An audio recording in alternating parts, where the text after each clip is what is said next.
by Wilhelm Reich and Alexander Lowen and John Parakos. And I spoke about this in a recent podcast with the fellas from I'm Here for the Truth. If you haven't seen that podcast, go and check it out.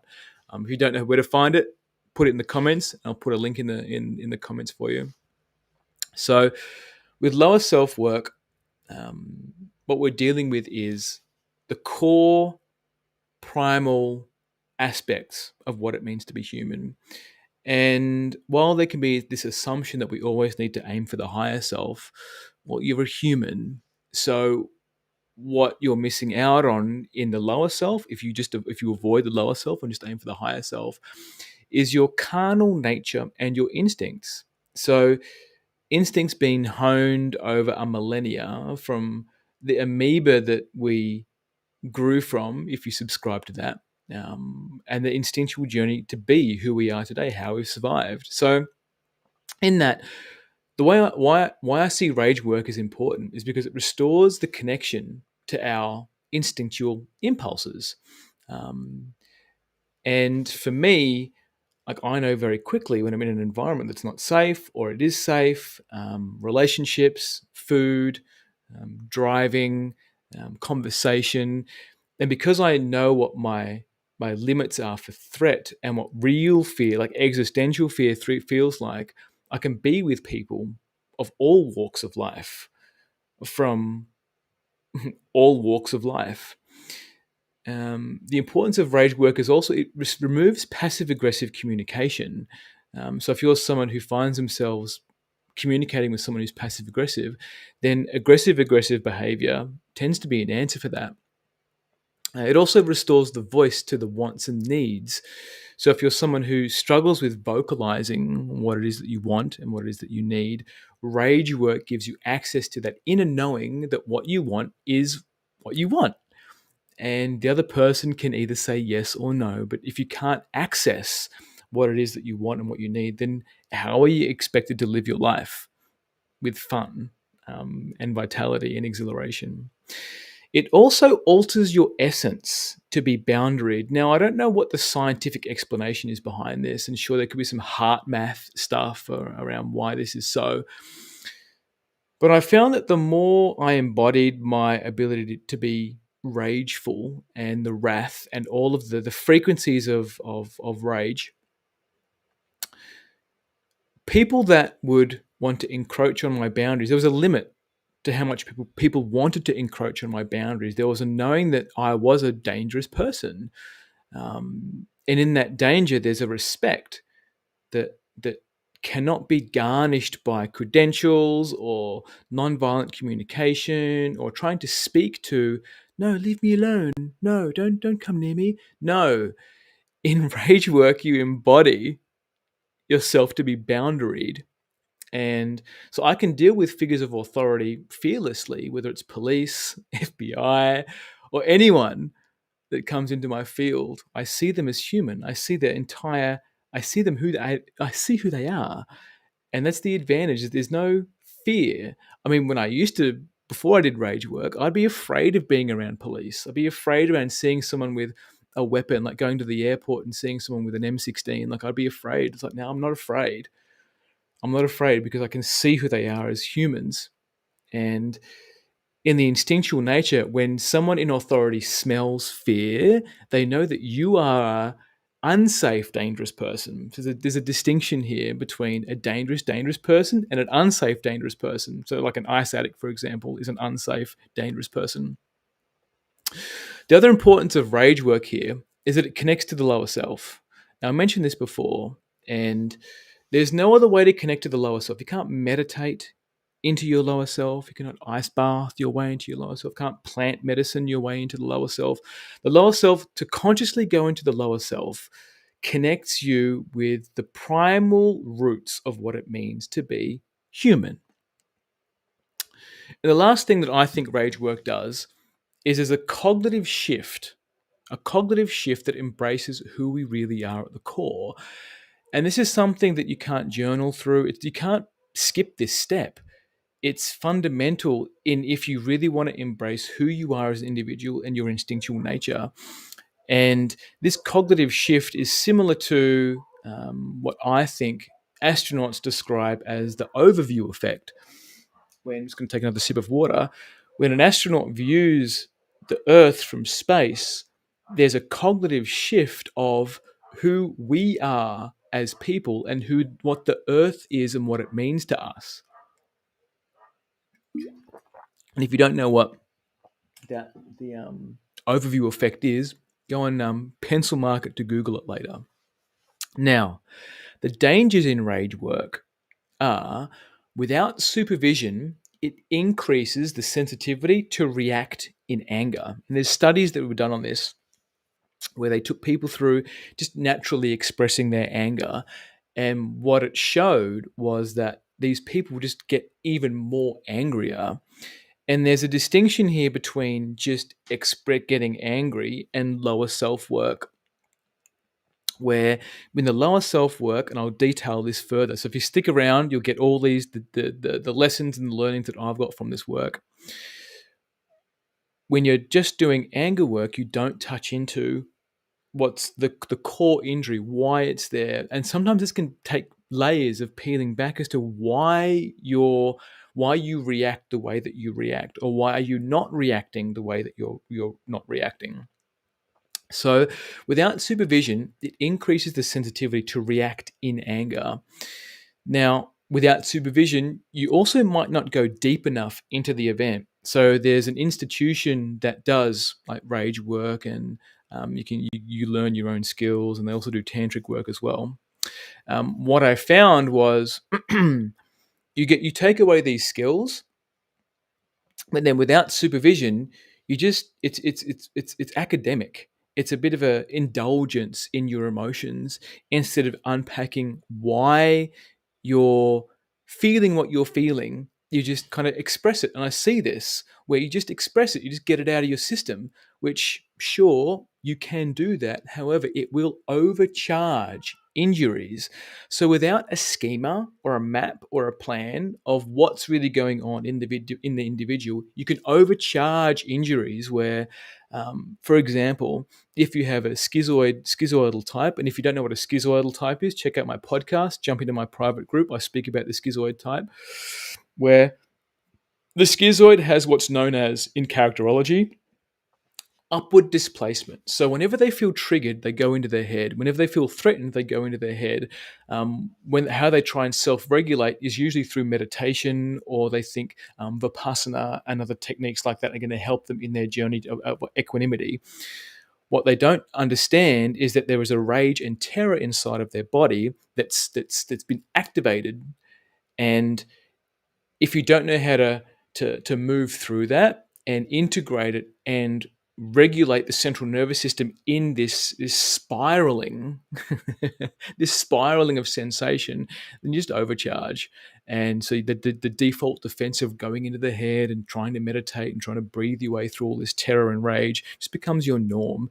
And that'll show up in your relationships, not just with your intimate relationships, your relationship with work, with your body, with life. So in that, the dangers here, without a psychodynamic, like I mentioned before, it just becomes indulgent. For example, say your partner said something to you and it made you really angry, and you go away and use these anger tools, and then you just keep doing that, looping that. Now, every time a partner gets you angry, you just go away and like, oh, I'm going to go yell into a pillow, or yell into a bucket of water, or like do something to express my anger.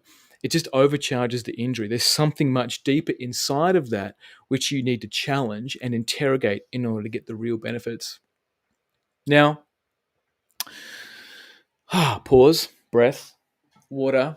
If you're listening, great. Thank you for joining me. If you've left, okay.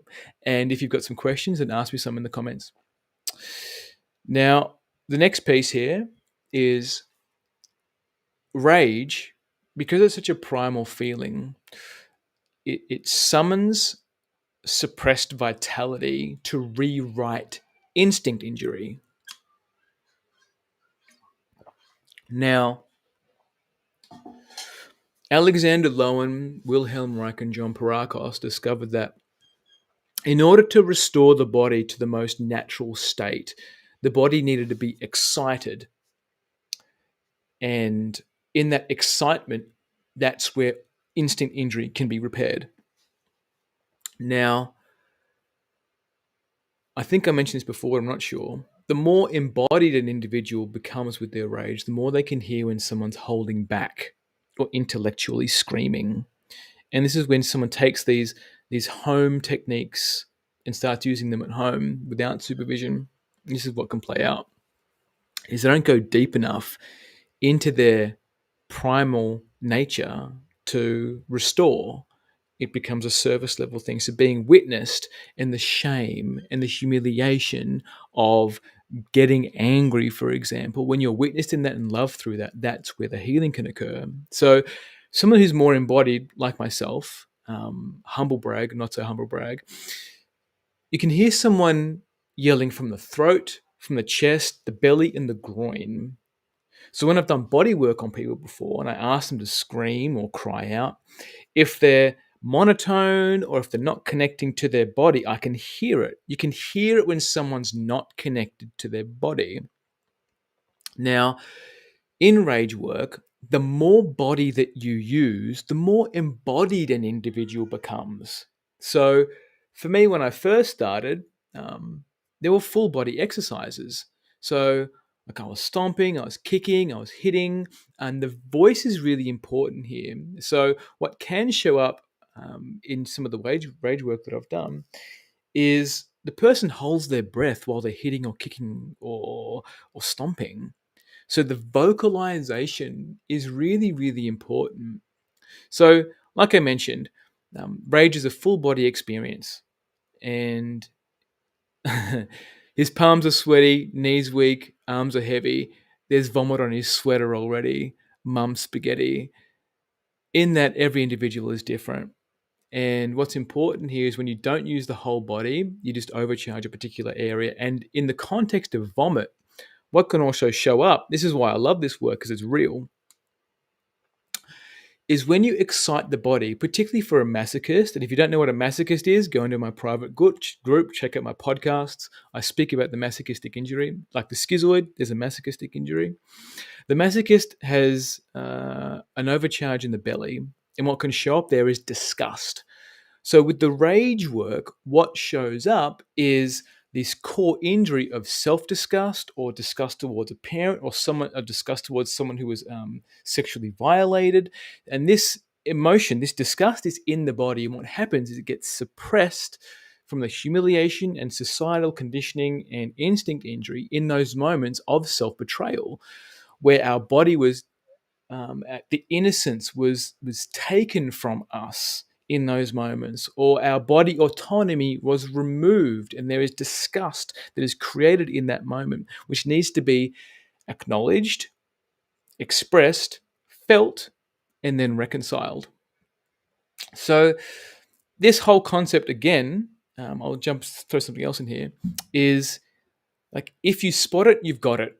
And there's this theme in inner work where this everybody is a mirror, sure, until you realize that you can remove that mirror and it becomes glass, which is why a lot of people get triggered by me because I speak to things which they haven't integrated yet. So, in the concept of you spot it, you got it, it doesn't work in the context of someone who has become embodied and knows who they are, someone who's connected to their instinctual nature. So, for me, then my speed at which I can pivot, the speed at which I can receive genuine feedback from people that I trust, I iterate my behavior. It's like, John, why are you doing that? Oh, fuck, I've been doing that for years. Shit, fuck, and change my behavior. So, in that, if you use the you spot it, you got it as this concept in your life of avoiding accountability and avoiding responsibility, just bypassing all of your inner work, and the people in your life will pay for it, including you. So I'm going to go through some quick steps here of what's required in rage work, how I do rage work. And I've got 5 steps here that I'll take you through. And if you're a facilitator and you don't do this, let's have a conversation. Because this is important. Like this work, this work was passed to me. And So if you haven't had someone to take you through this, and you just picked up bits and pieces here and there, then I can talk you through what's actually going on here, and what you need to do if you want to do it the best way. I think is the best way. So what I've got here is body preparation. So what shows up when you're about to do rage work or deep inner work is anxiety. And anxiety can activate escapist behavior like feeling sick, eating, avoidance. And this is normal. Okay. What happens when you eat before you do rage work? You suppress the feelings that are coming up. And a lot of people might do this. Maybe you do this. Do you eat out of panic? Do you eat when anxiety shows up for you, when you know you've got to do something that's going to be most likely intimidating and overwhelming for you, right? So it's a defense. This is an injury, right? Now, the other body preparation is Reichian exercises. So for me, my Reichian exercises prepare the entire body. So just like when you go to the gym or you're about to do some kind of exercise, you stretch, right? So what my exercises do, that they stretch your body. They stretch your body to prepare it for rage work. They open up the channels in the body to be able to express itself fully. And there's a number of exercises which use the whole body, the breath, and the voice to prepare what comes next. And then we can also do deep tissue massage. So deep tissue massage and like calf work and rib work and jaw work and neck work. And I'm smirking because I'm just remembering some of the times when we did some of this stuff, and it's intense, but it's deep tissue, and sometimes it requires being tickled. And that might sound counterintuitive, but the tickling can hide grief as well. And in that, when I'm massaging someone and their body jolts, I'll ask them, like, what was that? What's there? So it's really ticklish there, and say, cool, mental note that for later. That there's underneath that, there's usually a humor defense, someone who defaults to humor to avoid looking at their instinct injury, uses humor. There's a tickling defense somewhere. So when you tickle for a while, that person defaults into grief. There's a grief underneath all of that. This is why the body's so important, people. So if you're listening to this and this is profound for you, right? Yeah, this is profound. This is amazing, because I need to know this, because I just assume everybody knows a lot of this stuff. And then when I start speaking to it, I'm like, no one really knows this. So, well, someone needs to tell people why the body is so important. Now, after that deep tissue, we can go into a psychodynamic, like I mentioned before. And this is exposing the most present injury. And this can be from a father, a sibling, a teacher, bullies, the world, activists, maybe trans people, bankers. Like, what is really pissing you off right now? What is pissing you off about this particular person or part of the collective? And in that, it can take multiple sessions to get you to a point of peace. Ideally, you want peace and freedom. That's what most people want. Peace, freedom, and to be confident in the world. Be able to move from their instinctual nature and know that they can trust themselves. It takes layers. Then after the psychodynamic, you've got the expression piece. And the expression can be anything from yelling, and in my work includes stomping, hitting, kicking, tearing, twisting, strangling. You can get really creative with these. Like, I had a client a few years ago, and she was sexually assaulted, and we created a situation where she needed to get really violent with me. And that whole event, after she did it, she completely broke down, and in a good way, and felt a lot of feelings. And she also felt more confident to be around men, because she was hiding her heart and hiding her sexuality from men. So after I took her through this process, her relationships shifted. And this is the profound transformation that comes from lower self work. It's not something you can think your way through. It's events that need to be recreated in a clinical therapeutic environment where you're being supervised, and I can see when somebody is losing it, when their body is about to tip into psychosis, and also in that how it plays out in my life and my relationships. Like I had a partner who wanted to do rape fantasies, and what showed up is we started to act one out, and she disassociated. And me having the presence to know what that is, we stopped. I said, "You're not here. Are you okay? What's going on for you?" So, this is where the advantage in lower self work comes up. You can have all the intellectual understandings of what's going on in the body and the psyche, but without the embodiment of the lower self, of the carnal nature, it's all academic. All right. Fourth, discharge. So, after an excitation, and some of the expressions do combine a discharge. And what do I mean by discharge? Well, when the body's excited, you need to bring it down. You need to calm it down. And what happens is in that calming state, it's usually lying down. There's a whole bunch of positions in the Reichian method and the somatic integration, somatic individuation that I do, where the body trembles. And some of you might be familiar with the TRE or with trauma, the shaking. What this is, it's beyond maintenance level shaking.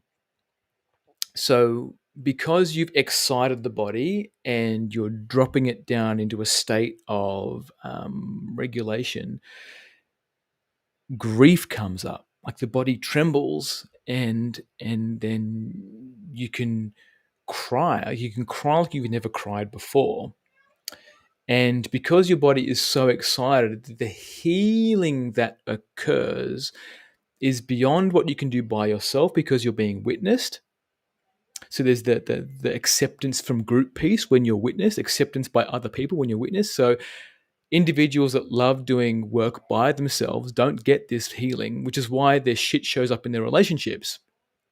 Because when you're doing work by yourself, it's just you. No one's internally judging you or shaming you or condemning you for having an authentic expression. But then in relationships, all of that insecurity shows up. So you want to go, when something comes up, you want to go and run off and go and process by yourself instead of being with the partner or individual that you're wanting to open your heart and pelvis to. Then also in the discharge phase, tantrums can come up as well. So what I found is after this excitation phase, sometimes you go into a secondary process where like you want to throw a tantrum on the floor like a 2-year-old or a 3-year-old. And being able to lose control is a really important step in the discharge, right? Because you're moving your whole body again, you're using your head, you're using your voice. And in this phase, you get even more freedom to be yourself. Like I've done tantrums. I'm the tantrums in the city. So there was a moment where I was with a friend and he also knew what I do. And we just dropped into a process. Well, like if you know Australia, if you know the Harbour Bridge, if you know Luna Park, Luna Park's the giant mask. We're just sitting under the Harbour Bridge and we started doing a process. And I was like, dude, I need a tantrum. Like, this is a tantrum. And I was like, fuck, I just got a tantrum. So I was like, there I was under the Harbour Bridge tantruming, and stomping the ground, kicking the ground and stomping my fist in the ground. And this is freedom that comes from doing lower self work. And then with some of my other clients that I've worked with, I've taken them into a public situation and encourage them to express themselves, like do the Reichian breathing on the ground, tantruming on the ground, screaming on the ground while there's people walking around on the footpath. And this is a freedom that you can't intellectually create or legally create. It's an embodied sense of knowing that is dangerous, safe dangerous, to other people who don't know themselves, who are instinct injured. And the fifth phase here is integration. Now, some of the integration happens in the discharge phase, but the rest of it comes from living your life, from allowing this other part of you that comes out, these words that come out of your mouth that you wouldn't normally speak. The integration comes from challenging the relationships that no longer serve you. The integration comes from trusting yourself and your instinctual nature. So the importance of lower self-work is that it increases the bandwidth of, of your ability to be with the human condition. Otherwise, your bandwidth to be with the human condition is so thin and narrow that whenever you get dysregulated, you're running off to do your self-regulation techniques. We're like, oh, I'm going to quickly to go do some breath work. Oh, I need to go quickly sniff some lavender oil or something. Your bandwidth to be with what it means to be human is so narrow that you're forever just counterbalancing between how to get regulated and avoiding dysregulation.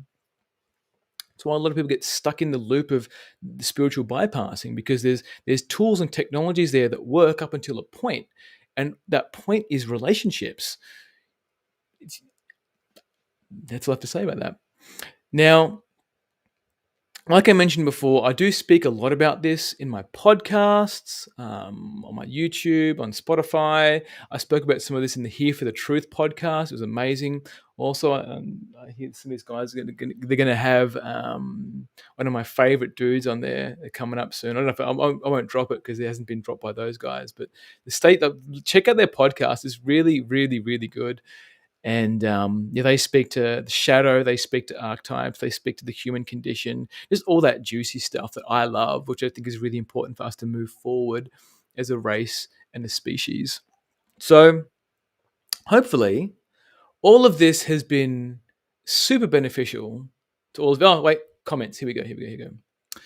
Answer some questions here. All right. So here we go.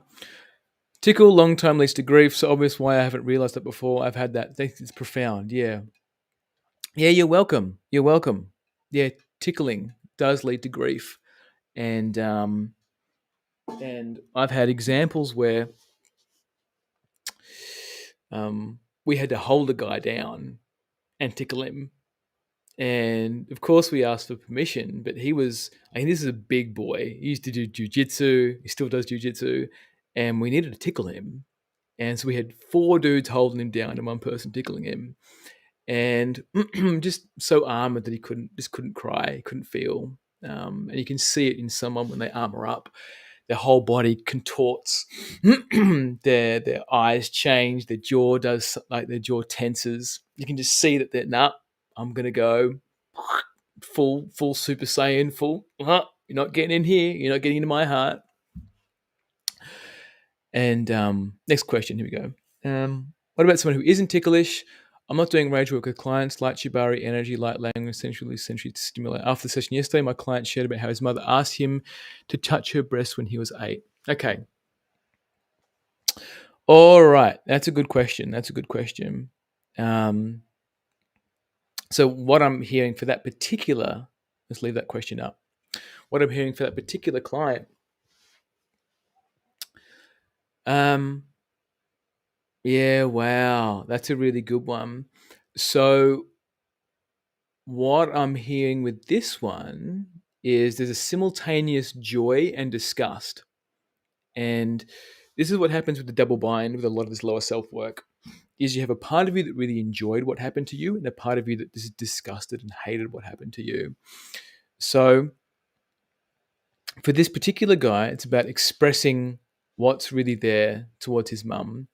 And someone who isn't ticklish might need some deep tissue massage around their body. So for this guy, he might have some really tight shoulder blades that he'll need someone to get his the elbows into. What else would there be? There could possibly be something in his jaw as well, like unexpressed, anger towards his mother, and maybe even towards his dad. So what tends to show up is there's all this rage directed towards one parent, when in reality it really needs to be both parents, where a son can be angry at the mum for something, but really he needs to be angry at his dad for not calling mum into her behavior, like being able to say, hey, what are you doing with our son? Or vice versa, where mum stayed with dad for whatever reason. So there's there's all these tendrils that go into our behavior where we just assume it's one parent, but it's always two. It's always two. Or sometimes if you're multi-parenting, maybe there's three. So hopefully that answered your question. Um,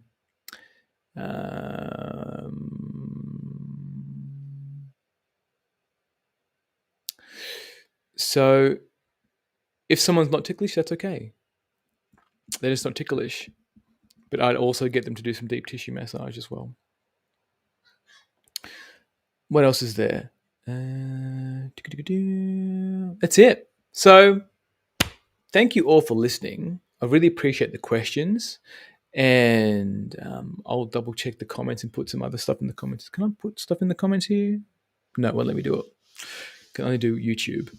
So thank you all for listening, like I mentioned. And if you got to the end of this, I deeply appreciate you for your time and energy and your dedication to wanting to learn more.